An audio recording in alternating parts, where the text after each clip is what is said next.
How to turn on or off sound recognition on iPhone X. And okay guys, here in your mobile phone, go to settings.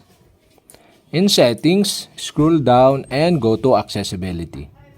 In accessibility, scroll down again and go to hearing section. Here in hearing section, you can see this sound recognition. And the sound recognition is off.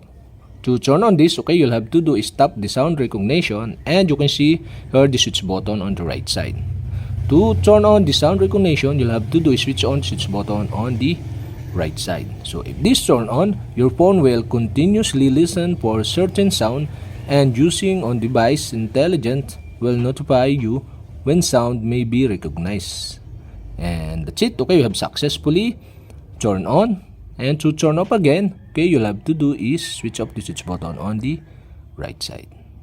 And okay guys, that's it. We have successfully turned on or off sound recognition on iPhone X.